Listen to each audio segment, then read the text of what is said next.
Yle Podcast. Hello and welcome to All Points North, the Yle News podcast that aims to help you break through the salmiakki ceiling in the Finnish labour market. In response to a request from our audience, this week we're looking at why many migrants are finding it difficult to get a foothold in the workforce. Our guests today are Taina Susiluoto from the private sector lobby group EK and Eve Kyntäjä of the largest blue-collar union confederation SAK. This is the All Points North podcast, telling you everything you need to know about Finland this week.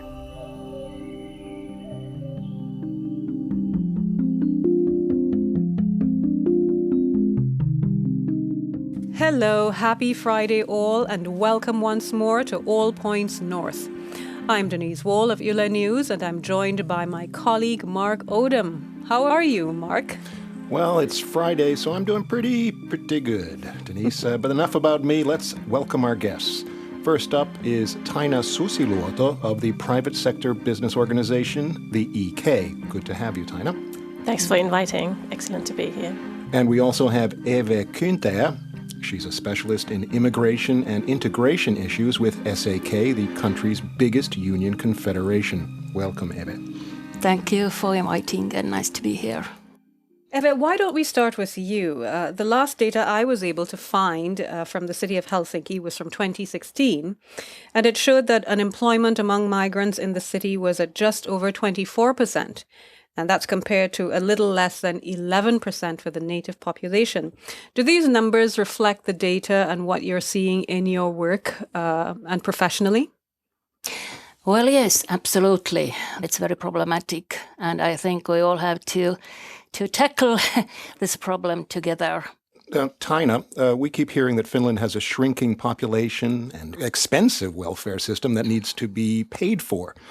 Policymakers say we need more workers from outside paying into the pot, so Finland may need foreign workers. But why does it seem that Finland doesn't sometimes want them? Well, you're absolutely right in the sense that we need foreign professionals. We need to get those who are already in Finland into the labor markets. But actually the numbers that you referred to, they really show us that we need to be much more proactive in our immigration policy in the future. Business life, whether they are in cities or in the countryside, regardless in which place in Finland or which region they come from, they report to us that their biggest obstacle for growing is actually that they can't recruit skilled people. Mm-hmm. So this is like an alarming sign to us all. What are some of the concrete examples, would you say, could help this situation? Do you have any? Well, yes, certainly. I think for the next government program, we need to be very active in terms of what we have renewals for the labor market.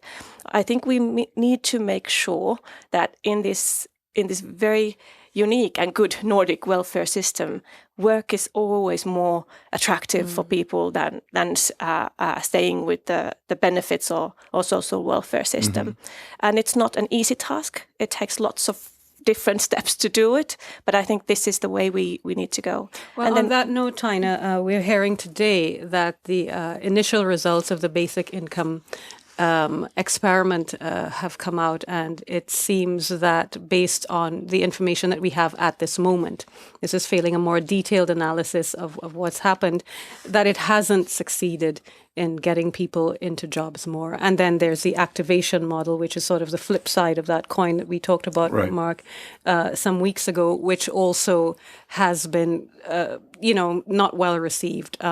So are there any other kinds of strategies that might be tabled in the future?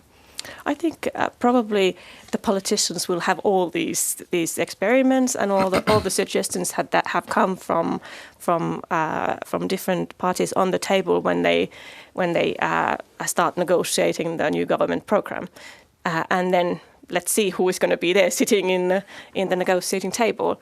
I'm sure there will be those that have been discussed. But I think what we have now learned from this current government's period and with the social welfare systems, huge reform is that somehow in the next 4 years we need to tackle this issue more in pieces, I think, rather than as a big bundle like what we now have. But I want at some point to come back to the long-term challenges that Let's come that back you to that a asked. bit later on. Yeah. But in the short term, or at least anecdotally, we hear from our audience, and I've heard it from others as well, is that language seems to be one of the biggest issues, having a native ability almost to speak Finnish. Why do most firms seem to hesitate hiring non-Finns? What are the other barriers or obstacles besides not having excellent Finnish skills? Either one of you want to take this? Well, according to different studies in Finland and also in other countries, the most severe problem for immigrants to get employed is language, and being not so-called excellent in Finnish language, but this being excellent refers more to more skilled workers and people working in universities, at schools, in this kind of jobs which really inquire very good Finnish competence. And so I think actually it's kind of even more easy to get employed for non-skilled, for so-called blue-collar workers. Language is, yes, one big problem, but there are also other issues, and I think, and also according to studies, attitudes of employers, and in general way, attitudes could be also problematic because not everyone are so eager to employ immigrants because, they could be afraid that immigrant is not enough competent, is not enough competent speaking Finnish, doesn't know social norms, social networks, and so on and so forth. Let's ask Taina to address those. So what we're hearing from Eve is that among Finnish employers, and that's the group that you're representing, they're simply reluctant to employ foreign workers. Sounds like on the basis of perception. So the language issue is one thing, but they perceive immigrant workers as not having the right attitude, not being committed enough or competent enough. What are you hearing from your base? Well, I think companies are very different. And those companies that export or use English in their business language, they are more easily taking foreigners in. And I'm lucky to see that we are getting more and more businesses that are going international. And I think for those companies that are small and have never yet hired a foreign person, I think that is probably the biggest step to be taken, to be brave enough to hire that first foreigner in, and hopefully then that actually, if you think of it, it could open up. You get more capabilities in. You can, with that foreigner, you can start speaking English as a language. It can help you when you go overseas and do the business. So we have lots of small companies. So it could be also just that they are a little bit afraid to use English themselves. It can be that human. I want to get back to something that you said at the beginning, Taina, where you said that you've been hearing that it doesn't matter where, what region, what part of Finland you're looking at, you are getting feedback from companies out in the field that they're saying there simply aren't any qualified workers. Is it at all possible that there are qualified workers, but they're not seen because they're not Finnish, they're native Finnish workers, so they don't count? Well, let's certainly hope that it doesn't. That would not be the case, because that would be sad for everyone if that would be so. Another point is qualifications, education, past experience, etc. I'm wondering why employers generally don't seem to accept qualifications from outside of Finland. This was a very good question, because I have heard discussions and in different seminars and meetings that there's a big problems regarding recognition of foreign qualifications and foreign diplomas. And this process should be developed, but it's still not adequate. And there's a big problem, really, because if you can't work according to your qualification, which you have obtained in your own country, when it's very frustrating and could also cost a lot in the long run. I'm curious if you have any data on whether, if there's that same unwillingness to accept foreign training also applies to Finns who return to Finland after studying abroad. Do they have a difficulty as well finding work? Well, there is some evidence regarding so-called returning Finns, for example, from Sweden or other countries, and they have actually experienced problems here in Finland, finding a job, and this is really very, very strange because there is an issue of really losing potentials of people who have international experience and international competence and so on and so forth. On that question of losing potential and the question of qualifications that Mark raised, if Finnish employers are reluctant to recognize foreign qualifications, we get a lot of feedback anecdotally from our audience about people who have studied in Finland. So they have Finnish qualifications, and we're talking now about immigrant people who have come to Finland to study. They do have the Finnish qualifications. It's not a question of an imported qualification, and they're still finding it difficult to break into the job market. What explains that? I have to agree with you that it's a big problem. I think we educate some 3,000, I think, yearly, and 2,000 of those leave the country. And at the same time, that would be the best recruiting from overseas, that we could start with those who are already here. We are taking part in this campaign for the next coming summer, which is called Vastuullinen kesätyö, like a responsible summer job campaign. Getting companies to open up for the students, but also for international students. And we're working with the Helsinki city together with the universities in this region in order to try to change the internal processes within the universities, so that when we have students coming overseas to Finland, that immediately when they are here in the beginning, we ask if they are interested in staying in Finland and finding a job. And then we at EKO, we try to find and tell the companies that there are these places. So we are matchmaking and trying to make things better. But it certainly has been a problem in the past. Well, it's good to hear that the steps are being taken to address that.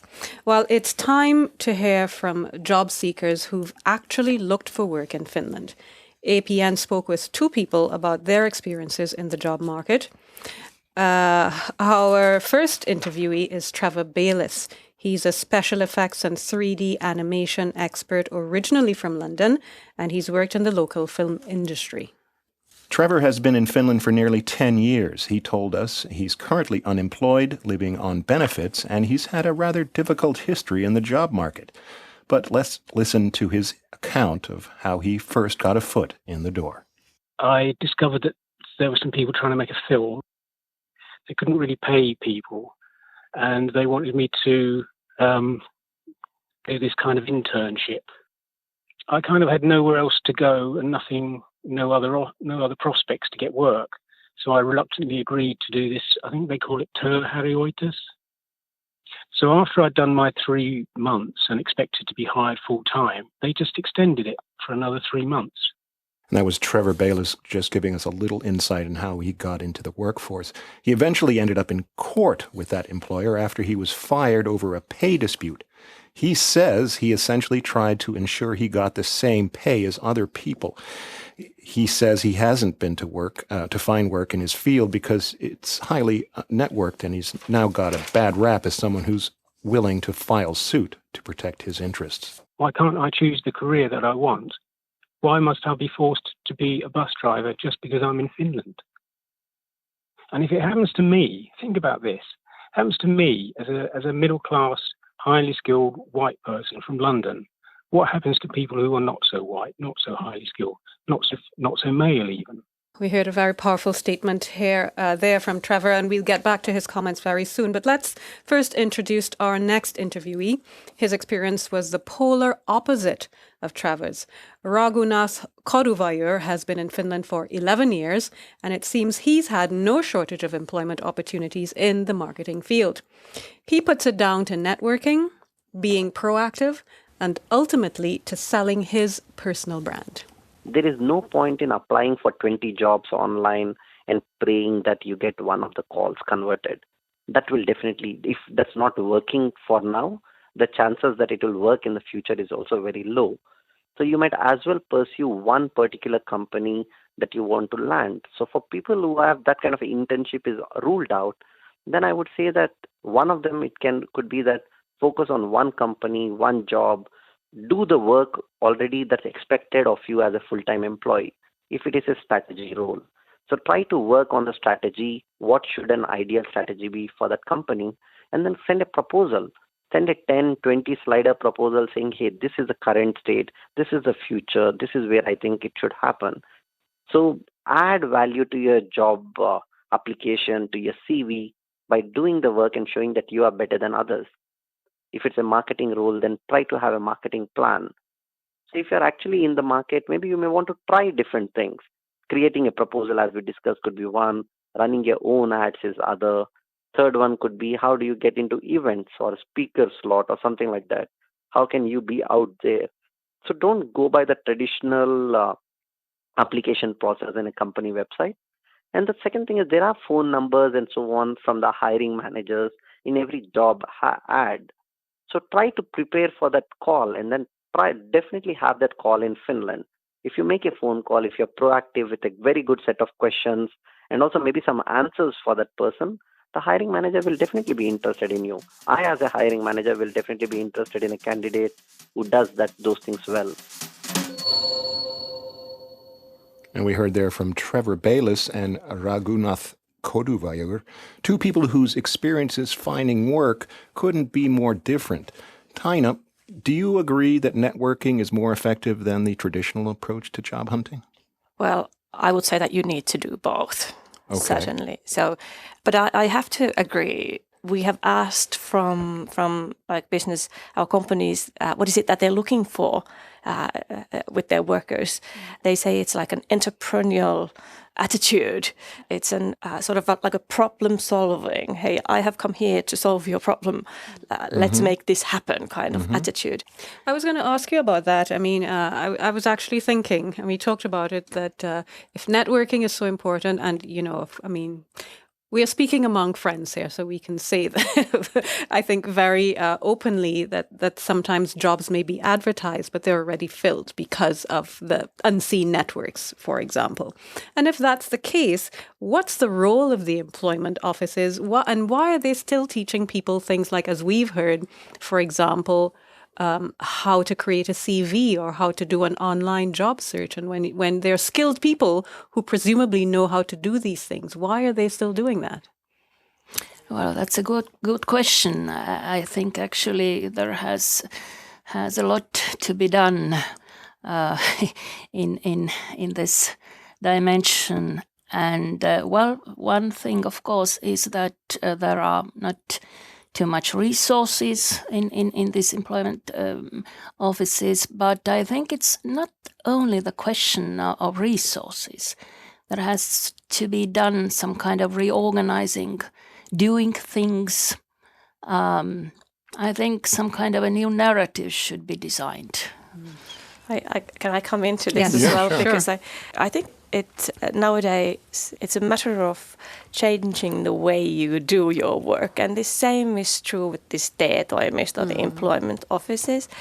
they have a big reform ongoing, and we know that the laws are stuck in the parliament. So that's going to be sometimes in future they will change. But now, in the current way they can do a lot of new things, even with the current legislation.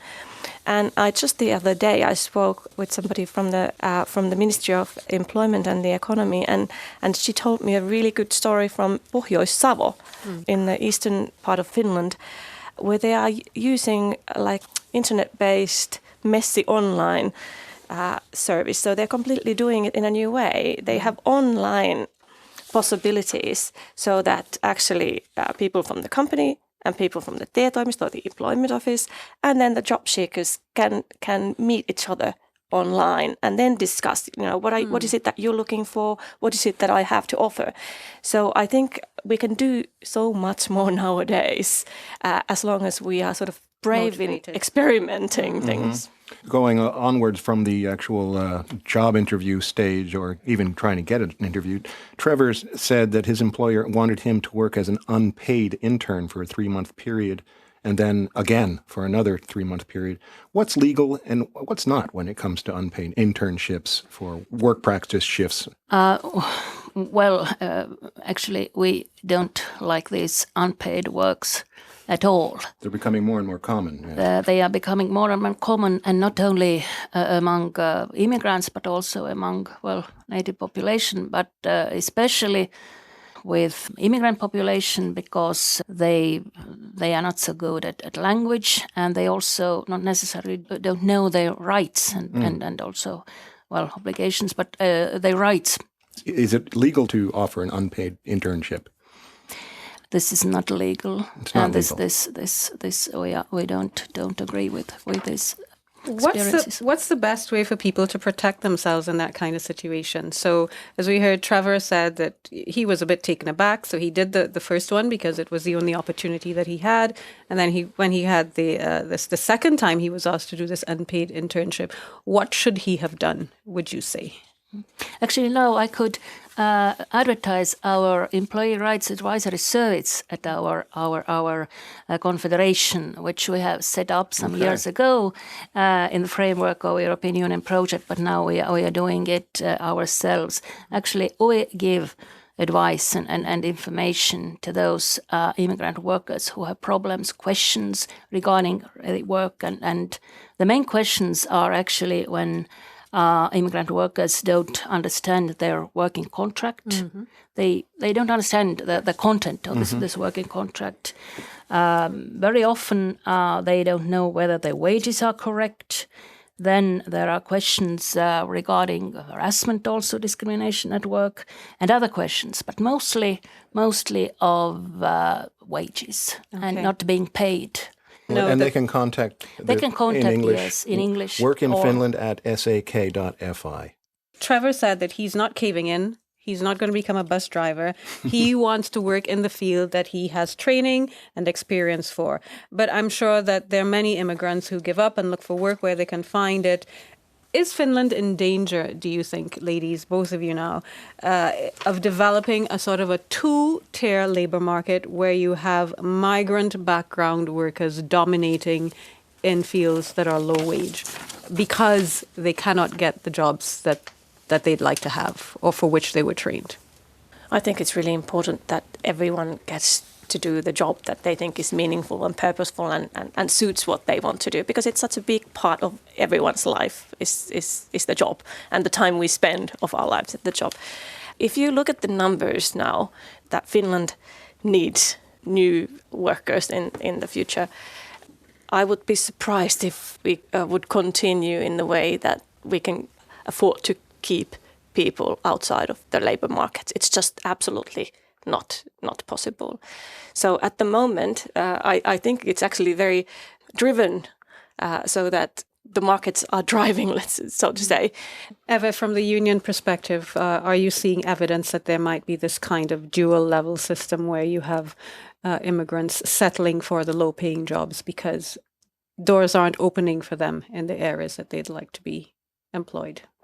Well, unfortunately, yes, and according to our experiences, and also according to several reports and studies, there is already this two-tiered labor market in Finland. And there are many evidence about getting not correct wage or getting cash, not to bank account. Then there are many illegal terminations of employment contracts and not compensations for kept holidays. And of course, the problem is that immigrant workers who don't speak Finnish, they are in a vulnerable position also. They don't have language skills. They have a lack of knowledge of their rights and how the system works and how things are going.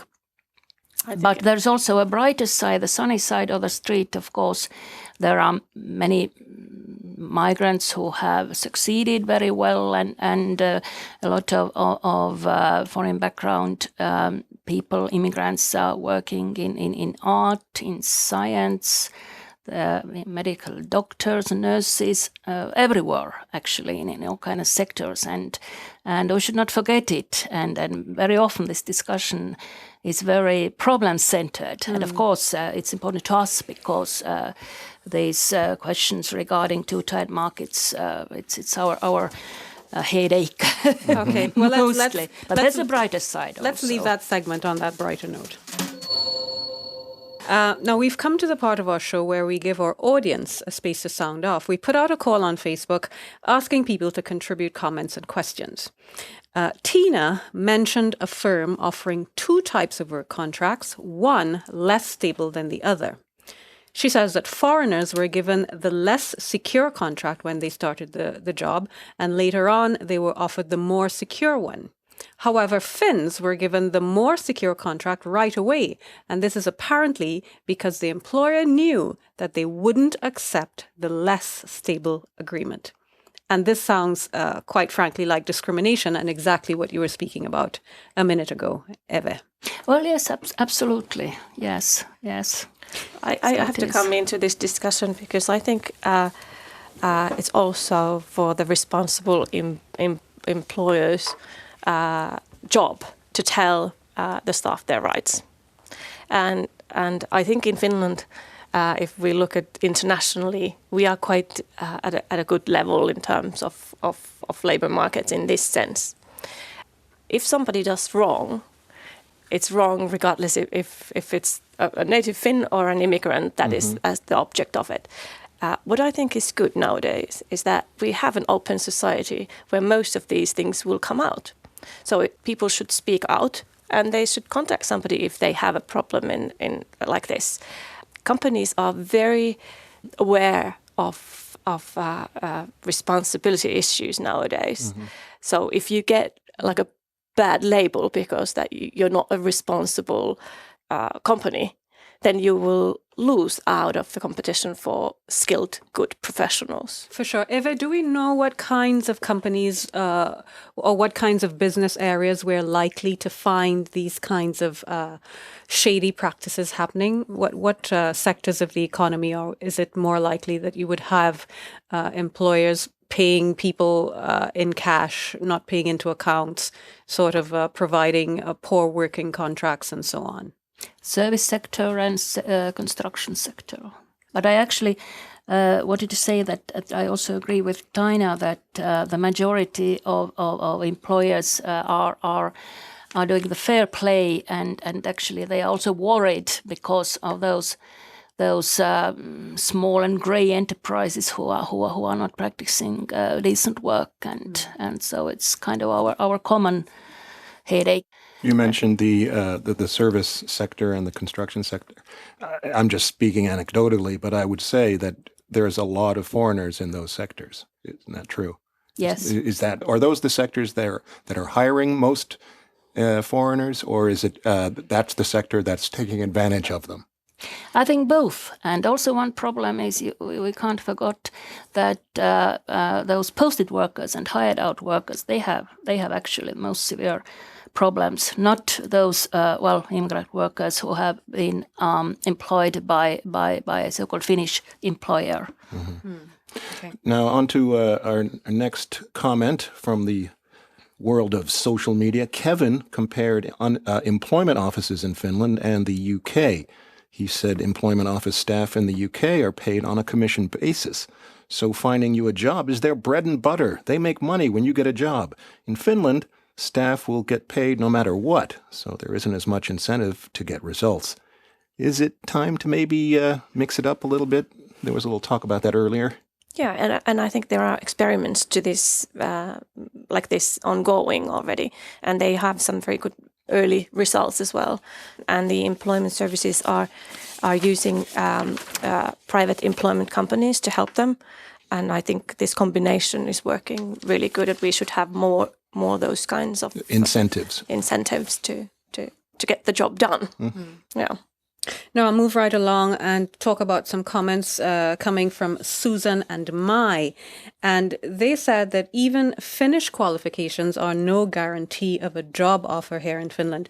They mentioned the number of immigrants they know who've studied in Finland. We talked about this a bit earlier, but are still jobless. Why isn't more being done to match these people with open positions? They're here, they've studied in Finland, some of them know the language reasonably well, yet they're still without work.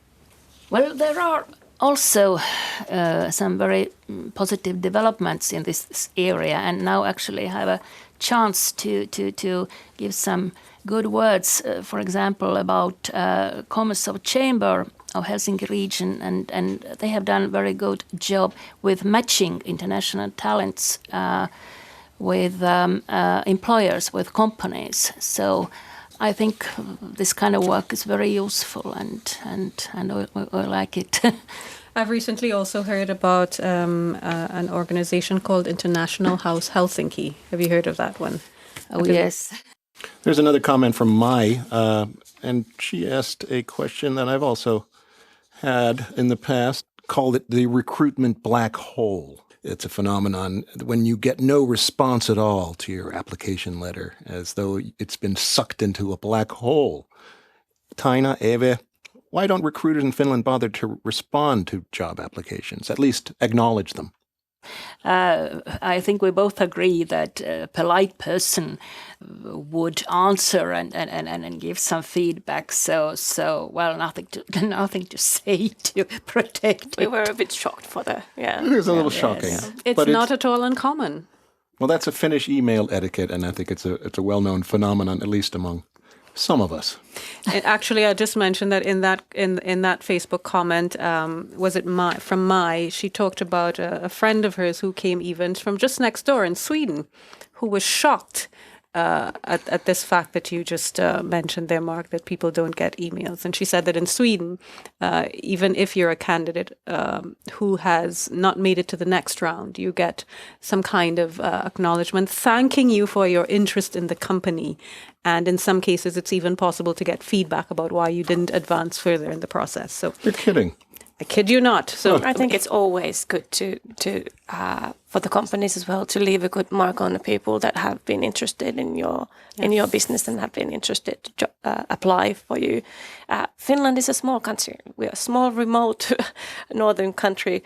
At some point, we are always likely to meet each other again. Mm-hmm. So I'm sure for companies it's important to leave a good mark on their human resources processes as well. Okay, well, there's a note for any corporate recruiters listening in. Now, just very quickly, because producer's saying is that we're running out of time for this segment, just wrap up. We had a couple of people who also reached out on WhatsApp, and one gentleman who he talked about a gap between international students wanting to learn Finnish so that they can find work and the actual services for learning Finnish. He said that when he was a student, he was able to get a maximum 3 hours a week learning what he called book Finnish, which he said was completely useless for conversational Finnish. And he said that the universities are missing out on a golden opportunity to help with the kind of sort of recruitment process by helping people who want to learn Finnish learn it effectively and learn useful Finnish. Mm-hmm. How would you respond to that? Oh yes, actually, I just today wrote some tweets to Twitter about this issue. Well, absolutely, we have many nice international students in Finland.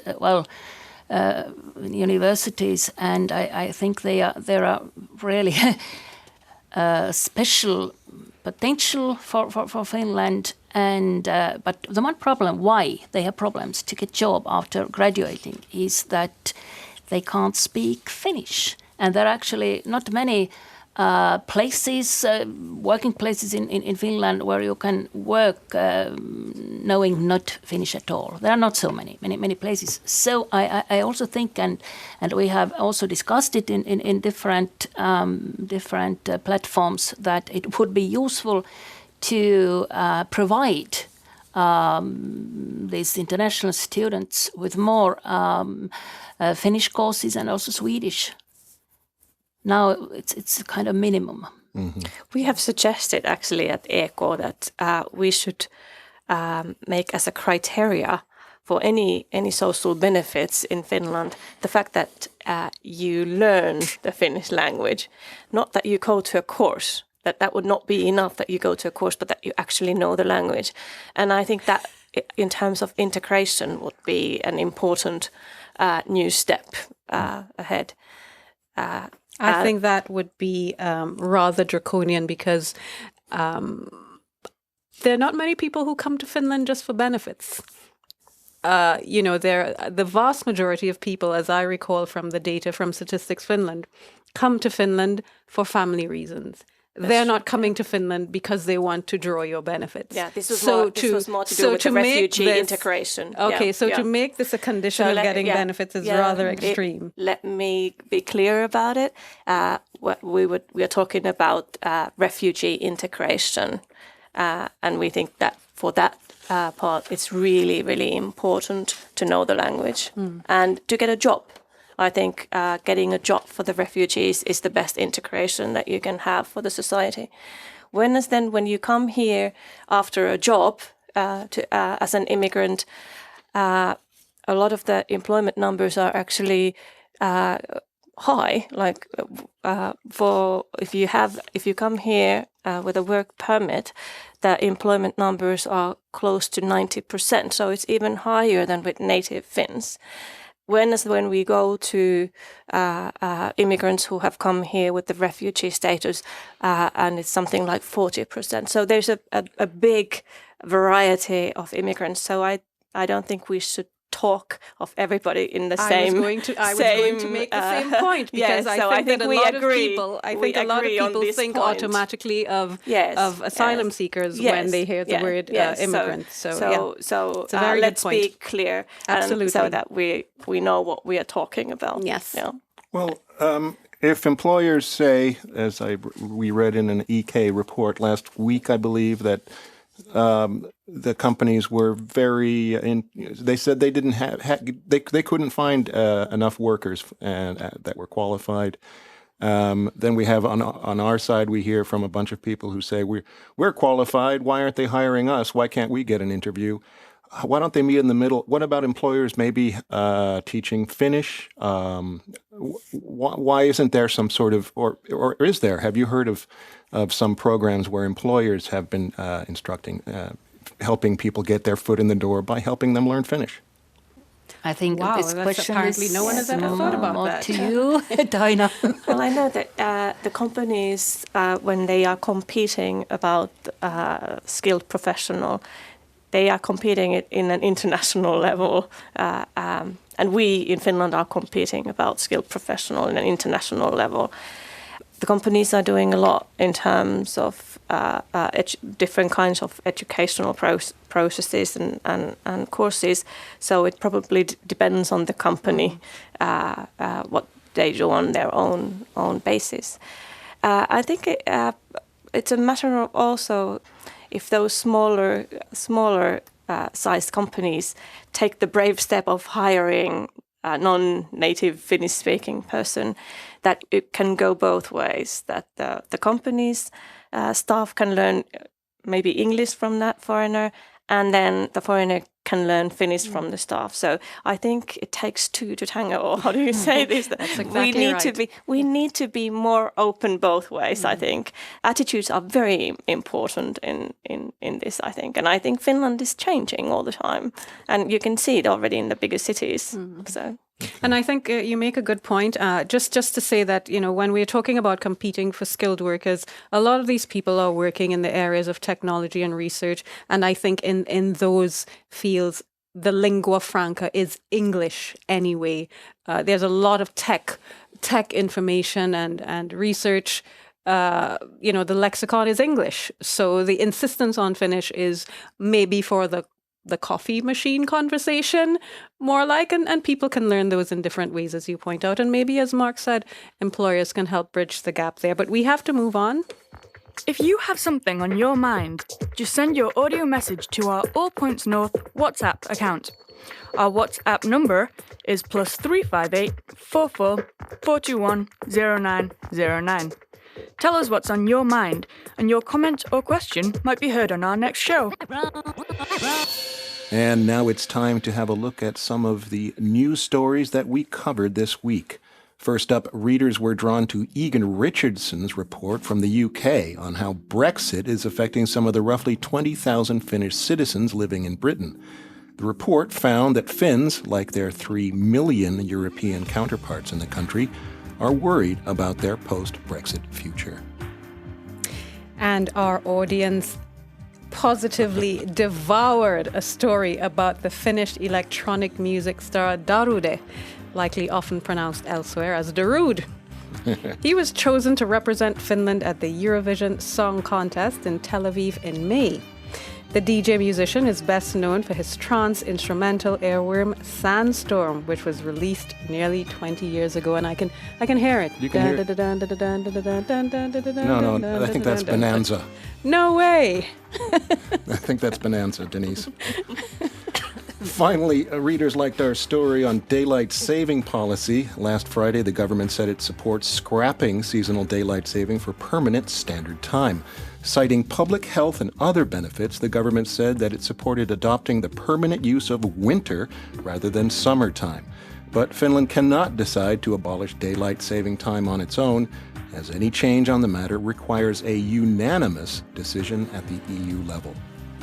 Don't forget you can read all about these and other stories on our website at yle.fi/news. Thank you, Mark. Well, we've had a real eye-opener of a discussion today, but sadly it's time to end our show. But since it's Friday, and before we end the show, why don't we preview our weekend plans? I'll go first. I'll be heading to Turku, and I might just take a look at that new funicular. It's a funny kind of sightseeing rail car that's been a social media hit. Mark, what's on your calendar? You're going to go look at I'm going to look at a black box. Glass box. I'm going to look at a box. Okay. I think I'll try to catch a performance of the final weekend of Musica Nova in Helsinki, which is Finland's biggest festival of contemporary music, and Juhani Nuorvala's opera Flash Flash, a portrait of Andy Warhol, and it's on at Helsinki Music Center. What about you, Eve? Tomorrow, the first thing, I will sleep. Really, I take a long sleep. But then one thing that I'm going to do with my friends is that we're going to yoga. Oh. As well. Work is quite hectic and not always on the sunny side of the street. Then from yoga, can get some peace of mind. Sounds relaxing. Sounds good. Taina? I feel calm already. Yeah. I'm listening to Eve's yoga and thinking that, well, for me and my family, there's no weekend without taekwondo. Really? Since kids are competing and we have yet another national team camp. Okay. So lots of sports for the weekend. Is it the whole family involved in taekwondo, or? Yes. Really? Yes. That's with amazing. different levels, though. Okay. I'm not the one competing. I see. You're just in defense mode. Okay. Yes.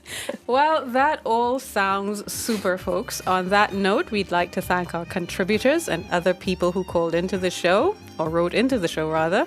I'd like to thank my co-host, Mark B. Odom. You're very welcome. We'd like to thank our audience and our guests, Taina Susiluoto and Eve Kyuntaja, for chatting with us on All Points North. Thank you both. This week's show was produced by Pamela Kaskinen. Thank you, Pam. Our audio engineer and sound designer is Laura Koso. Welcome back, Laura. Remember to stay in touch via our Facebook, Twitter, and Instagram accounts, and don't forget to tune in again next week. Bye-bye. Bye-bye. Bye-bye.